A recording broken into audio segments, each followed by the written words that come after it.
Hello, everyone, and welcome back to another episode of the Bridging Impact Podcast, the podcast that bridges wisdom from generation to generation. And I'm your host, Coach Furtado. Today's guest is Natalie Gutierrez. Natalie is a program manager at PeacePlayers, a coach at PeacePlayers, a coach with the Los Angeles Clippers, high school basketball coach, and college basketball coach. So, in our conversation today, we talk about the importance for coaches, leaders, and youth development professionals to create intentional spaces, how to do it. Also, the power and impact of sport on society and the role we are playing as coaches, and the importance of equity in sport, female empowerment, and getting everyone to have an opportunity to play the game. So, without further ado, let's dive in. Hello, Natalie, Coach Nat. I am thrilled to have you on the Bridging Impact Podcast. Welcome, welcome. I have no idea what we are going to be talking about today, but I do know this. It's going to be a very insightful conversation. For those of you listening, I'll let Coach Nat take it away. So first, though, what is your definition of impactful leadership, and how does it show up in your daily work? Yeah, impactful leadership. So to be a leader is to influence someone, right? But for me, to be an impactful leader, you need to be intentional about the way that you're moving. Yeah. You need to be mindful of the effects of your behaviors. And you need to be able to understand that, eyes are always on you, whether you believe it or not. Someone's always watching. And for me, being an impactful leader, you have to just really represent your highest self. So that's kind of how I move daily. I tell people that I'm an overthinker. So I think it's my Virgo. It's the Virgo in me. So thankfully, the Virgo in me allows me to be very perceptive. And I feel like I'm perceptive to everything around me. And that helps me with how I kind of move forward and how I present myself. So I am obviously like this person all the time, but I'm also very mindful and aware of the spaces I'm in and how I need to kind of move for myself to be most impactful positively. Yeah, no, I love that. So yeah, moving with being mindful, being and intentionality, right? There's always got to be a purpose to what you're doing and how you're doing it. I'm curious, talking about a little bit of how the journey of how you develop that. Like, do you just come out of the womb being mindful, or is that something you've developed over time? Yeah, I don't know. Like, I think about that too. I reflect on myself because I'm like, how did I, obviously I'm a very humble person, but I'm also like, I do feel like, again, I'm very perceptive and I love my mind. I love the way I think. So I'm always thinking like, how did I get here? Like, kudos to my mom. I'm like, okay, mom, like you did a great job. Like, kudos to our parents.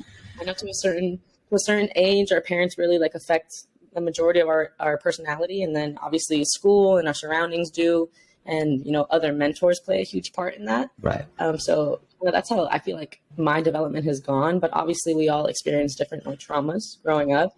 My dad passed away when I was in kindergarten. So my mom was a widow. I visualized her pain growing up. My brother around that time was going to college, so he had left. So it was just me and my mom growing up together basically after the loss of my dad. And obviously I was very young, so I wasn't really understanding what was going on. But, as I've developed, my relationship with my mom was great. But then also my mom is very religious. So, I'm queer. So that has been a struggle within itself. So I feel like I've had various struggles in different areas, but I don't allow it to really negatively affect me. I mean, obviously I'm I still need to go to therapy. I'm obviously I have to go to therapy, do all this and that. But I, again, with my experiences and how I'm able to kind of put myself in my mom's shoes, or I'm able to put myself in my brother's shoes. I want to understand other people's perspectives so that, I'm not hurting anyone's feelings. I'm not stepping on any toes. I just feel again, it's just being authentic and being intentional with what you're saying and what you're feeling and what you're thinking, because that really affects yourself and your energy. Right. So I think I've just been my experiences have been very interesting thus far, and they've just kind of helped me be, again, a very mindful person. Yeah. And I appreciate you sharing that and being vulnerable, and with myself, of course, and those that are listening. And so with that, I believe that, there's probably a lot of strength and power that kind of comes from that kind of pain. And I don't necessarily want this to move in towards like a therapy session and just opening up.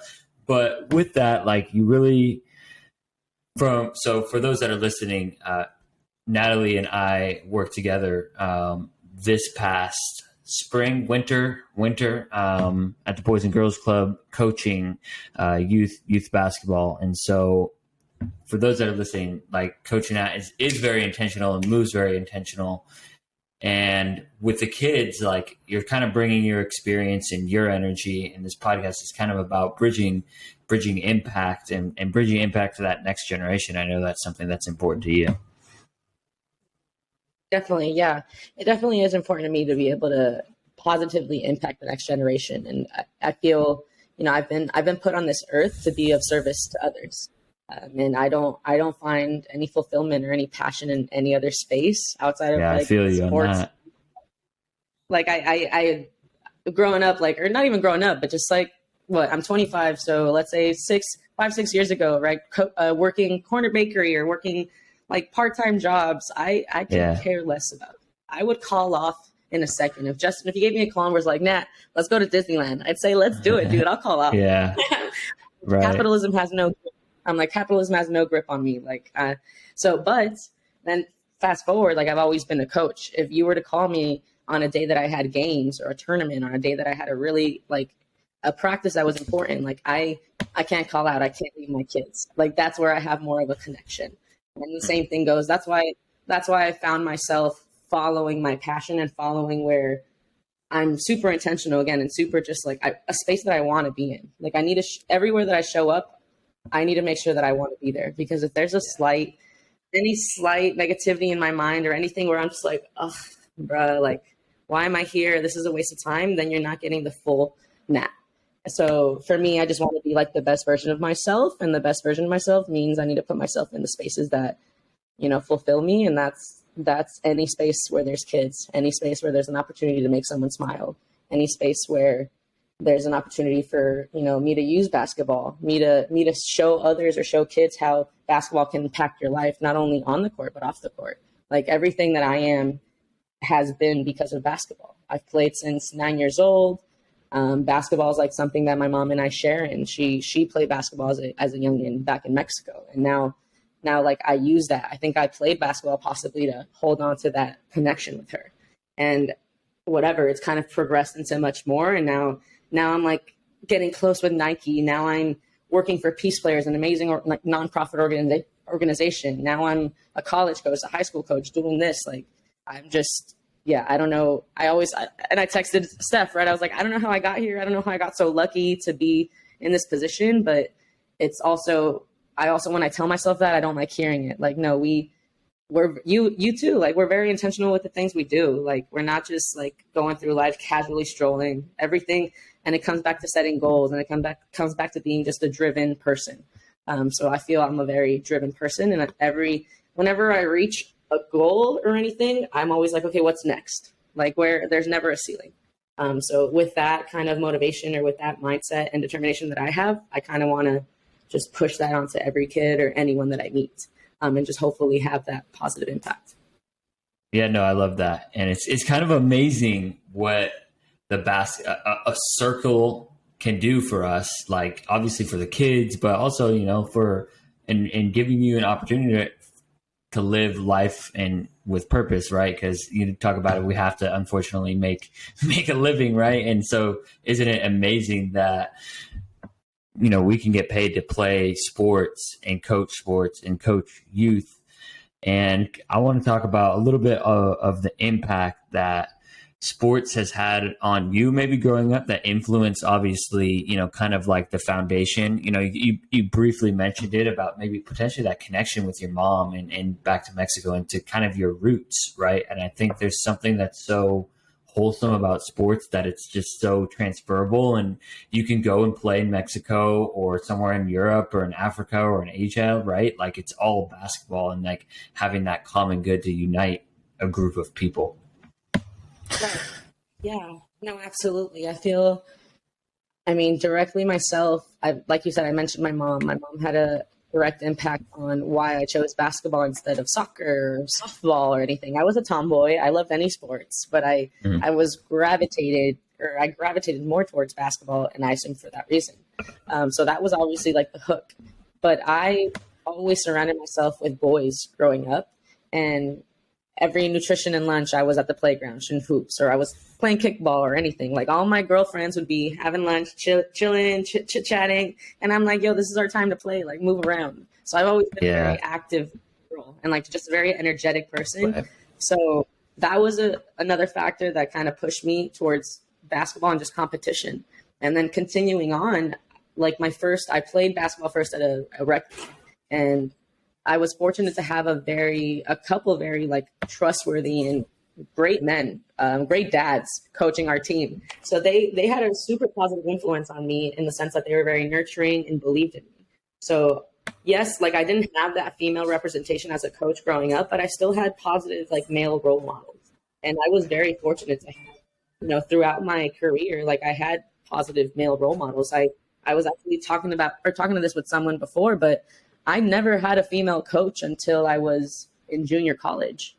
And when thinking about that, I was like, oh my God, like I played a lot. I played in a lot of different teams. And it's crazy to think that that female representation wasn't there. So I think even now, like that's another point. You want to be who you didn't have. Right. So for me being a female, for me being a Latina, for me being queer, like there's so many spaces to tap in and so many, like the intersectionality of it all. Like I can interact, I can see you for who you are. I just love being able to, and again, it brings me back to like PeacePlayers, like our core values, inside out transformation, seeing people as people, a culture of collaboration. Like I live my life through that, and I've been able to see how all those core values connect and have like connected me even before I was able to label them like that, like 10 years ago. Right. So yeah. No, I love that. And that's honestly where I want to go next, is talking about, you're big on, female empowerment and women's sports. And I believe like it's so important. Like I even try and like reflect.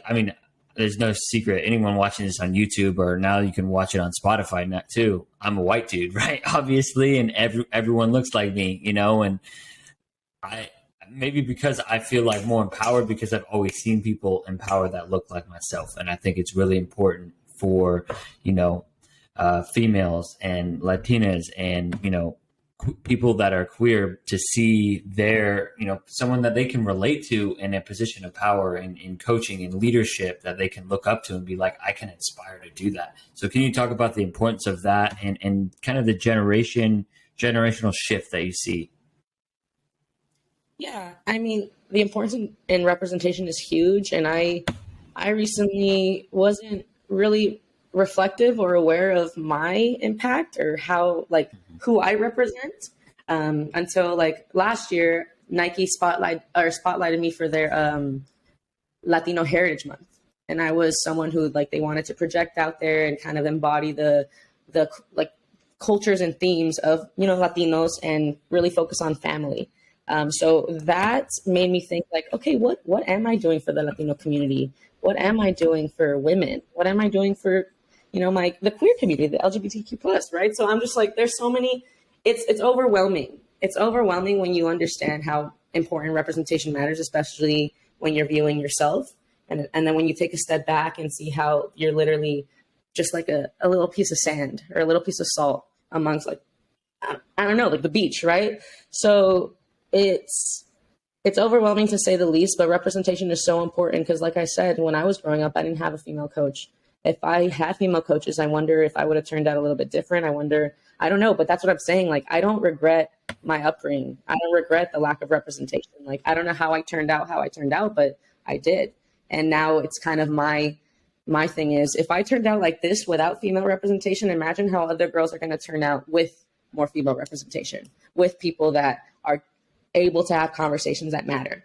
So for me, that's why I think I'm as driven or as ambitious as I am now, because I see my potential and I see the impact and the importance of reaching like Latina youth and being able to, be a Spanish speaker or do things in Spanish and kind of, being LA, the United States of America or whatever, and have like family in Mexico, Colombia. Like I just kind of want to be able to, again, bridge that impact and be able to bridge everyone together based on, and again, just the key word was the intersectionality of it all.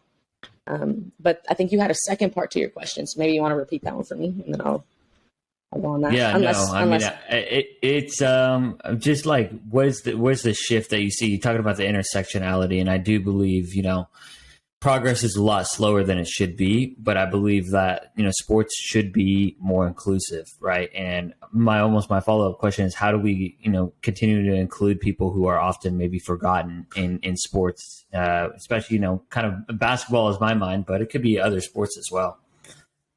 Yeah, I mean, you and I, we work for PeacePlayers, right? We work for a great organization that's rooted in the community, and it's rooted in just genuine and authentic like love and peace, in our search for equity. So the key thing is, and one thing with you, I can give you a direct answer, like Nike and Play Equity Fund have partnered and funded about 13 organizations in both Boyle Heights and Watts to continue to push an initiative of increasing girls' participation in sports.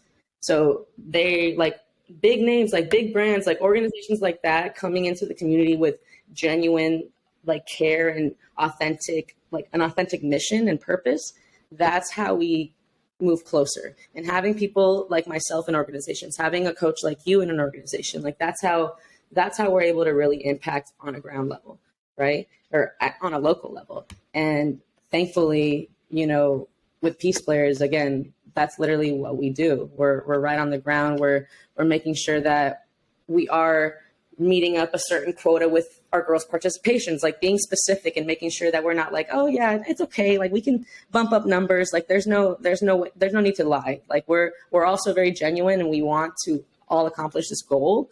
That we're all very solution oriented, right? So again, it comes down to funding. It comes down to finding partners that are genuine and authentic.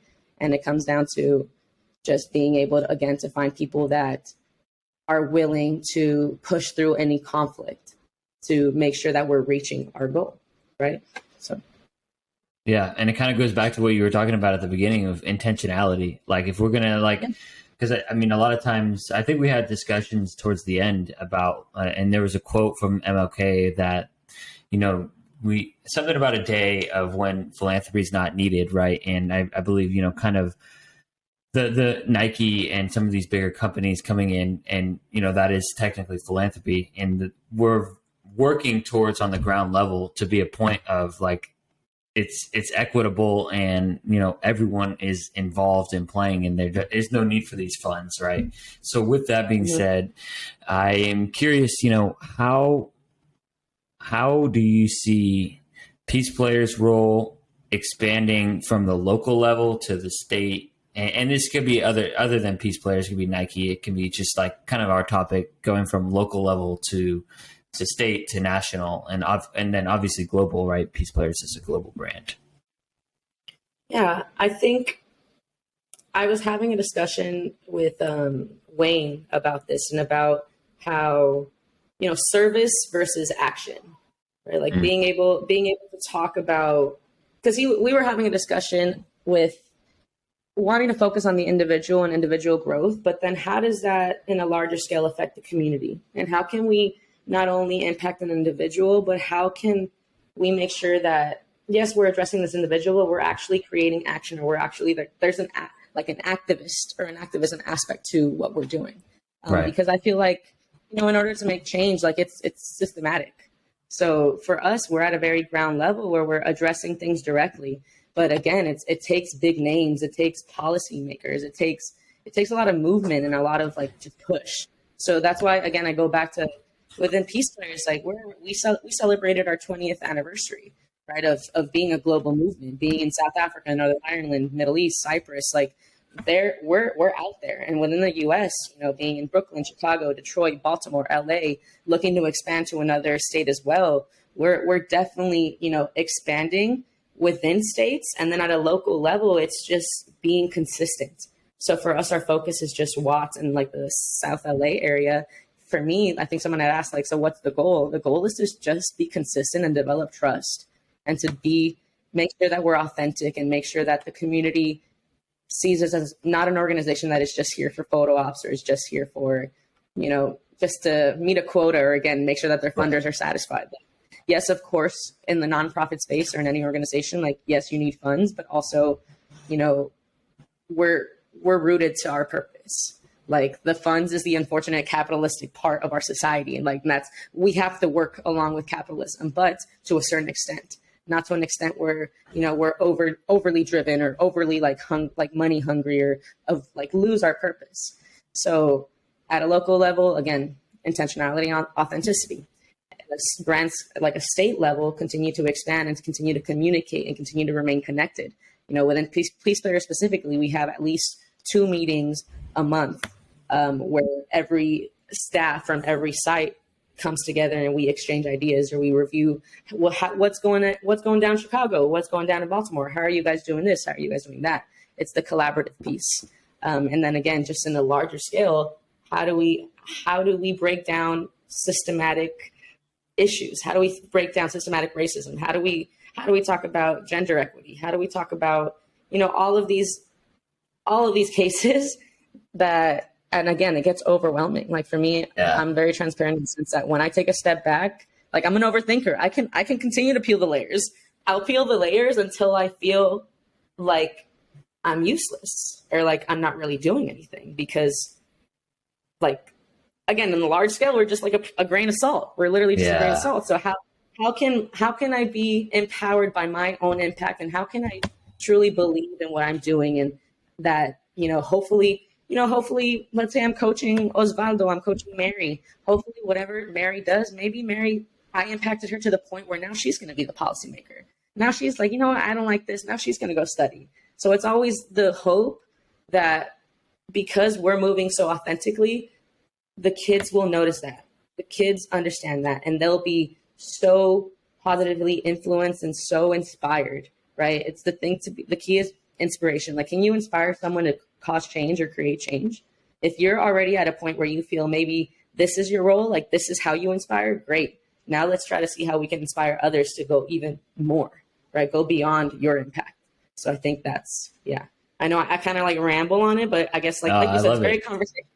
It's very conversational. I feel like you can just peel layers, and so I think whenever you start peeling layers or thinking like, am I really having an effect? You have to reflect and remain true on what's happening at a ground level locally, and kind of just give yourself roses still, because there's a lot of people like us. There's a lot of people with great intentions and good hearts out there, and it takes a village. That's why the basketball community is so amazing, especially here in LA. Like me getting this package, like me meeting Stephanie, me having Evan as a boss, all these other mentors that I've had, like, I'm so grateful. Like, this is how we've gotten here, right? And they've impacted me. They've inspired me to be who I am. So.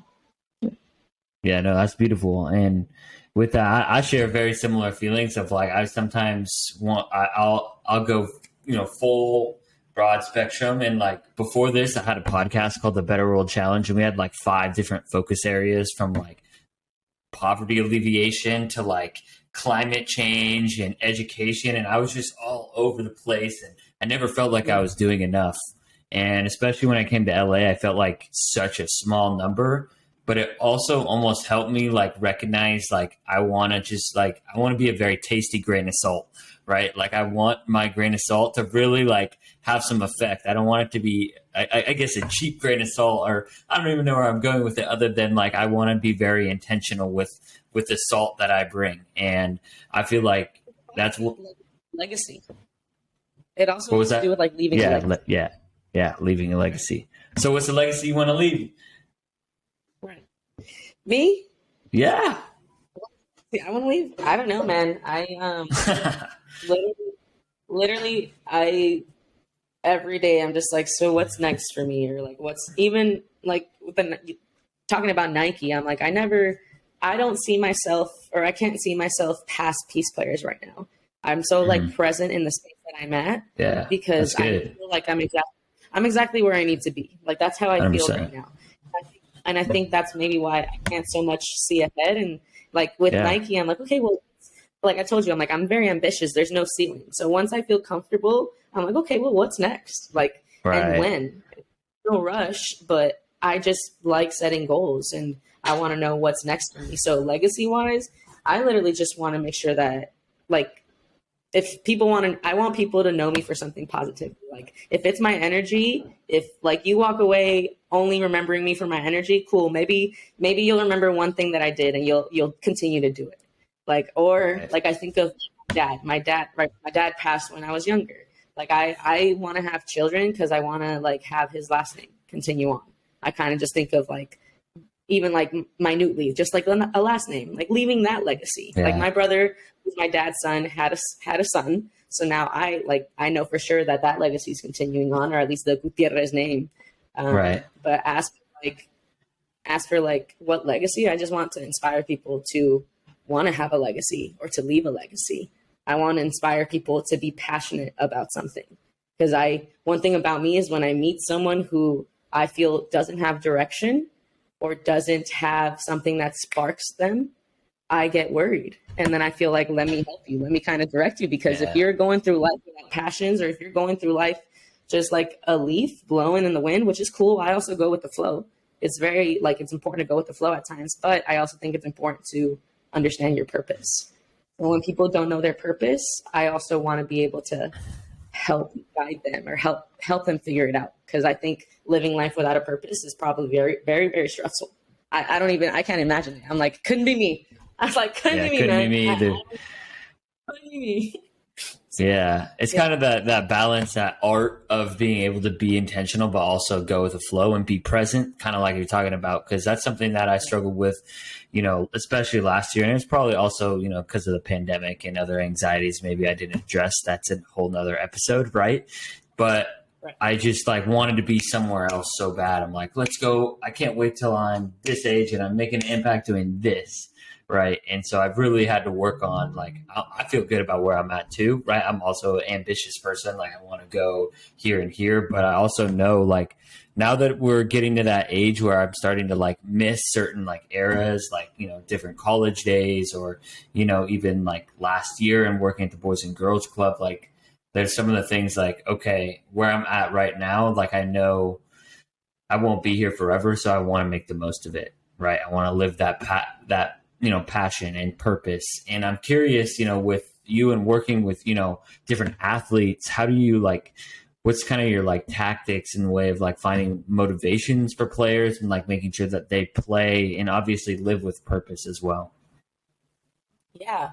Well, one, I think I mentioned earlier, I obviously deal with a lot of different youth or athletes from various ages, ranging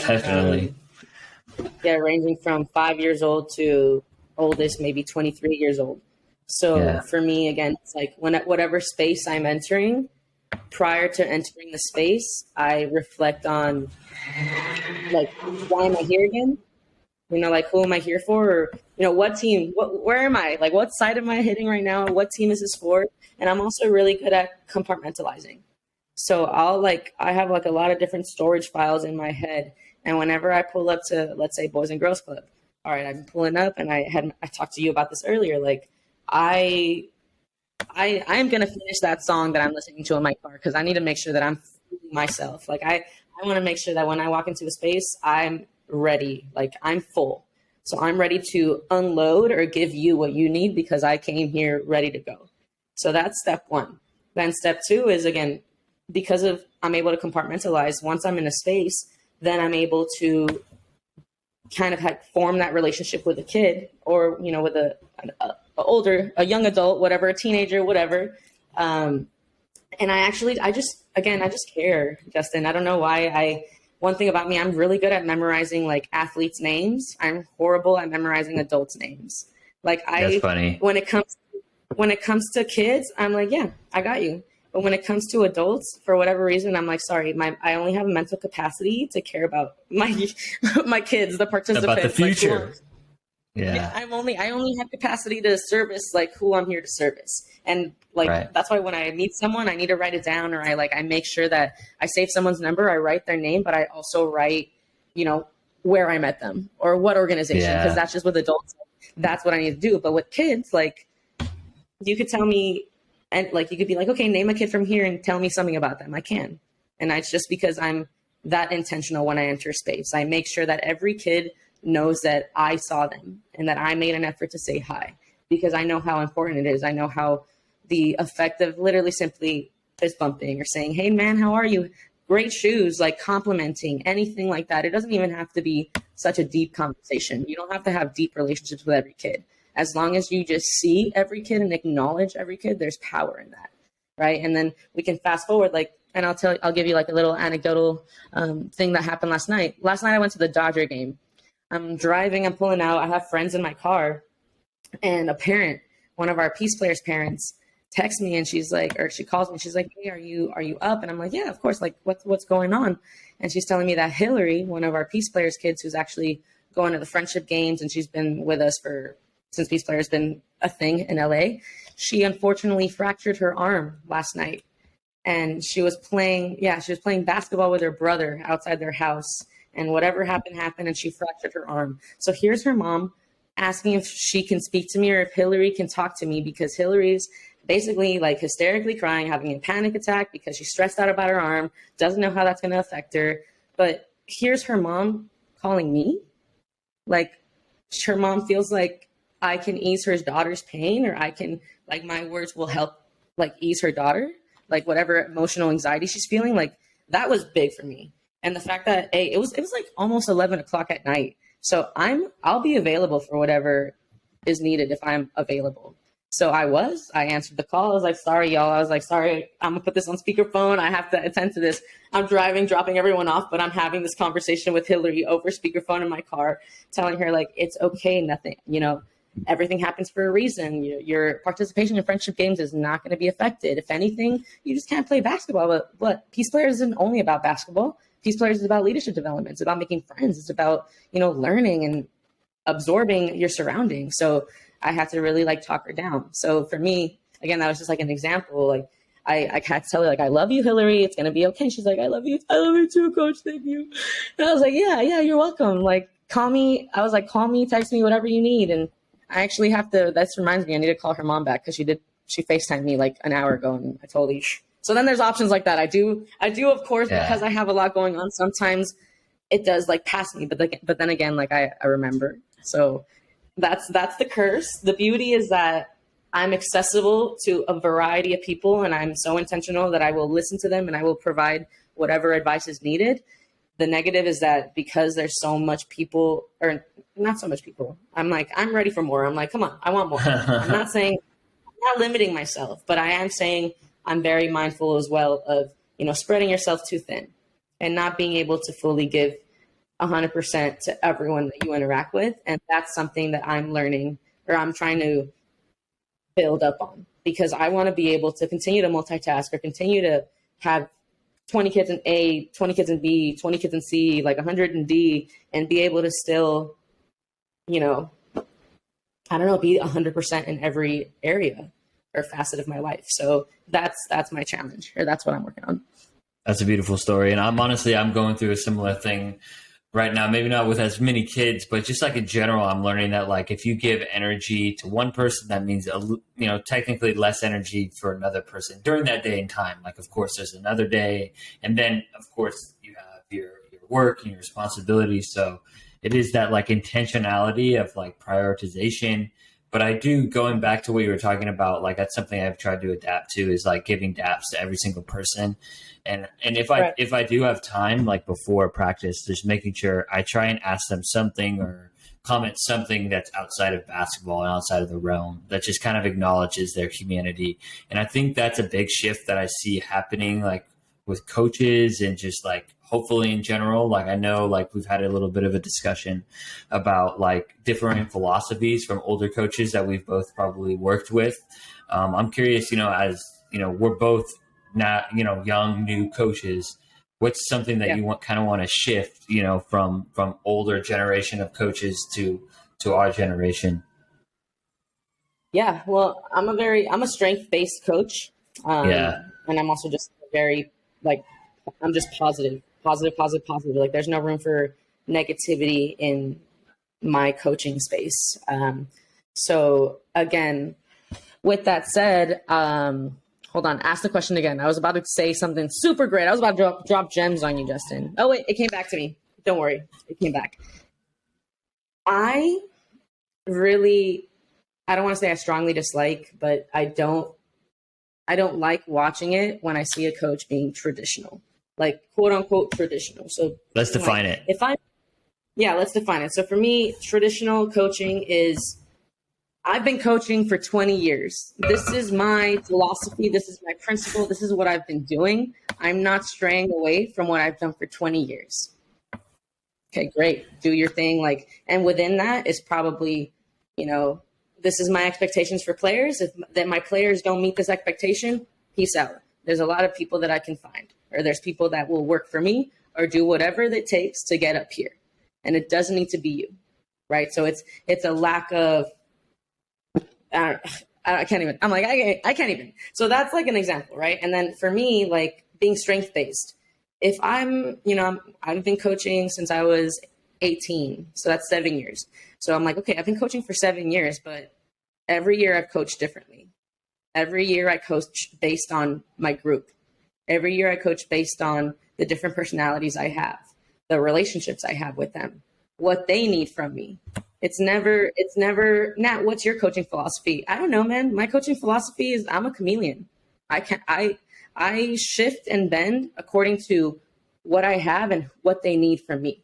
So I'm not someone who's stubborn. Like for me, traditionality is being stubborn.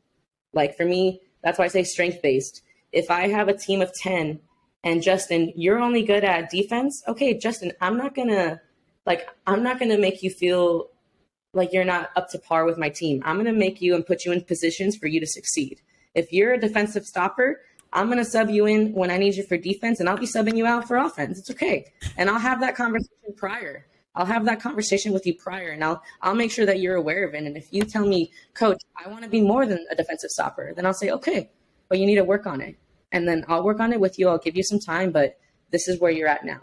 So for me, my type of, again, like strength-based coaching, I'm very positive in the sense and transparent in the sense that I'll have one-on-one meetings prior to the season. We'll have the season, probably still be chatting with individuals throughout because mindsets and feelings change. And then we'll always have like another exit conversation as to feedback. How did you feel? Do you want to continue to, what do you need from me? Right. So for me, it's always checking in, always making sure that we have established kind of like a sense of transparency and a sense of trust. So I coach with building confidence. I coach with establishing trust. And for me, again, it's just making sure that I'm uplifting my players versus tearing them down. And that, again, is based on seeing them as for who they are and not as just someone or a puzzle piece in your own goals. So whenever I see a coach who's just very driven to, win a ring or like, I'm not hating on competitive people. I'm like, you're a different type of breed. Like, that's cool. Like you're a different type of breed. And there's kids like the D1 kids, the AAU circuit, like there's those kids that are perfect for that type of setting and that can push through. But I always think I'm sure, like I would be curious, like to have a conversation with Gino from UConn. I'd be curious to have a conversation with Don Staley. I'd be curious to have like conversations with these big coaches who deal with such a competitive field. And I'd wonder, like, are you traditional? Like, I would love to be a fly on the wall in the locker room just to see how the simple interactions are between head coach and player, because it's almost like, and that's another like dilemma for me. It's like the difference between a head coach and an assistant coach. You want a head coach to be whatever. And when you're hiring your assistants, you want them to supplement you, right? You don't want them to be exactly like who you are. You want them to be what you lack, because then you're a whole, right? But that's why, like, if I can't coach for a traditional, and it's weird, like I can't be an assistant. Like, I don't think I could be an assistant for a traditional coach because yes, I know you need me because you don't know how to like attend to these kids or how to get them to be their best versions of themselves. But also I can't be in this space because it's very toxic for me. Like I can't be in traditional coaching settings. It's extremely toxic for me. And I'm like, it takes a lot to contain myself. Like I want to just be like, stop, like, give me the keys, get out of the car. I drive. Get out of the car. I got it. So that's just kind of, again, another tangent as to like traditional coaching versus how I feel in this generation we need to coach. just being so mindful of mental health and how that's such a big key. And traditional coaches don't want to attend to mental health. It's just so much, like dealing with X's and O's, dealing with plays, dealing with people's their kids' grades. Like there's just so much that coaches are like, no, I don't have time to ask my players what's going on up here. But like that's just so important. So again, like for me, it's like if I don't have your mental right, or if you're not checked in and locked in with me, then we can't move forward in coaching. I can't coach you. I can't tell you to run or shoot the ball if I don't understand what you're feeling, or if you don't understand that I'm here for you. So it's kind of just like a very completely more holistic approach to coaching, I would say, versus, a competitive, like, let's meet this end goal and then peace out. Thank you for your athleticism, Yeah, it's kind of like recognizing the human first, the athlete second. And I think the big thing I hear in general is just listening, like not even all the time verbal listening, but also listening to your players and how they play, right? That's a basic understanding of, is this person a defensive stopper or are they a 3-point specialist? And not being like, I'm coming into this season being like, we're going to be a pick and roll team and, we're going to play 2-3 defense no matter what, right? It's kind of like listening, to what the strengths are. And so I actually, I haven't got an opportunity to create that yet, at least here in LA. I've done a few like middle school teams and I'm still learning so much as a coach, as I'm sure, all coaches are. And it would be really interesting to go and listen to like, Corey Close, UCLA basketball, Gino, like it would be dope to go to one of those practices. But with our time coming up to an end, I want to, talk a little bit more about the mental health aspect of players, because I think that is a big shift that I see, now that I'm kind of just entering this space again. I kind of took a break during college, but it's great to be back in the athletic space. And with college athletics, like it just seems like so many people are just, there's so much toxic, masculinity, but just toxic behavior in sports in general, because I know it happens with female sports as well. So I'd like to save that last space for the mental health. Yeah, mental health is just something that I can like speak on for hours. I feel like, I was, even in the beginning of this session, I was like, yeah, I need therapy. I was like, yeah, exactly. I think almost everyone needs therapy. I think almost everyone experiences their own individual traumas, and certain people are better at recognizing them and acknowledging them and, solving them or taking steps towards, becoming a better version of themselves. And I feel, because I'm so aware of how in control I am of my feelings, but also how I can have such a lack of control of my feelings, like my head, my thoughts. Like if I can have that with being 25, with having a college education, with having already gone through high school, with having, gone through like the worst, like your teen phase, like I always step back and be like, oh my God, imagine the kids we're servicing. Like they're right in the midst of bullying. They're right in the midst of, this technological era where they have so much in their hands. Like how, like the immediate gratification aspect affects their mental health a lot. Like if even in a coaching setting, even us, like, and then also the fact that we have Instagram and TikTok and all these, like we all, human nature, it's human nature to compare yourself. It's human nature to not observe someone and think like, I'm not where they are, I should be where they are. Why are they like, and then that leads to negative feelings and everything. And then we spiral. So this is just such a sensitive era to live in. And I'm literally every day, not every day, but maybe every other day, I'm like, thank God I'm not a kid right now.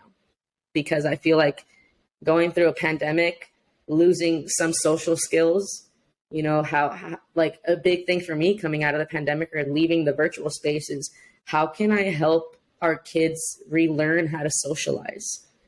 How can I provide our kids tools and like the tools to have a conversation, the tools to make a friend, the tools to acknowledge that they feel anxiety or whatever they're feeling is, it's okay to feel it. Like they need to know, or I just want people to be mindful of the anxiety. And because I'm also a very anxious person, I can see it, as adults, like we're trained to to view certain, alerts, like whether someone's like tapping their foot a lot, or whether someone's biting their nails, or whether like their body language, their facial expression. For me, it's up to coaches and trainers and people and like mentors, people in these positions. It's up to us to be very aware of certain signs of mental health so that we can handle our own, right? That's the whole inside out transformation. If I don't have a grip on myself, how can I have someone else have a grip on themselves?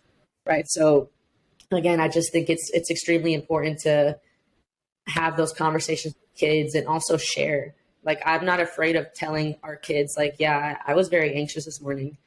Yeah, my dog died. Like, my dog died and I feel this type of way. Like, it's important for me to be so transparent and just so open so that kids see and adults see that it's okay to just voice your thoughts, because we forget. Like, we're all socialized to, men even more, like, you're socialized not to cry. You're socialized not to be in tune with your feelings. And it's even difficult for me, like when I meet someone like you, Justin, like someone who's just very intuitive and like a critical thinker and mindful and like, in tune with himself. Like, I'm always like, oh, cool. Like, your mom did a good job, or your dad. I don't know. Like, whenever I see like men that are like on it and mindful and whatever, I'm just like, wow, like I'm surprised. Like I'm genuinely surprised because of how tough it is for like men to grow up in this society and want to handle their mental health. So of course, like, yes, as a female, like I know that we have this issues, and females have so many confidence issues and, insecurities, but there's the same issues with men. So again, it's just being able to see people as people. And again, circling back, like everything that I do brings me back to our Peace Player core values. Right. So it's just, again, mindfulness. Boom. Mindfulness, intentionality. That's a perfect way to end it. I appreciate your time so much today, Natalie. Before we let you go, any last words of advice for coaches, and where can coaches, or other, youth leaders reach out to you just to connect with you? Dope. Yeah, no. Well, obviously, everyone, hello, Coach Nat. Follow me on Instagram at Coach G Nat. But you can always, I was like, okay, I'm not going to give my number out here because it's not a good idea. But yeah, my Instagram, usually I post all of that's like almost like my profile or my portfolio, right? Everything that I do coaching wise, like I put that out there. Unfortunately, I'm not active on Facebook.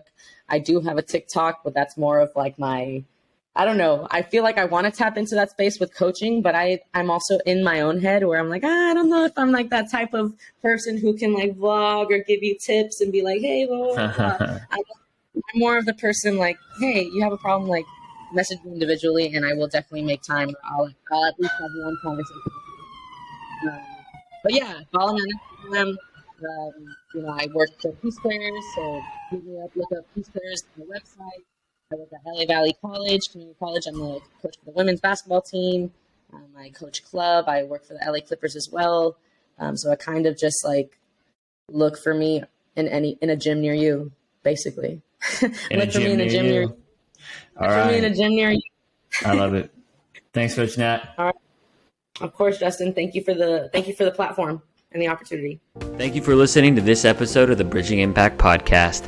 We'd love it if you would like, subscribe, leave a comment and a review on whatever platform you're on. It's the best way to help us grow. We appreciate you for doing that. We'll shout you out on social media. I'd also love if you connected with me on social media.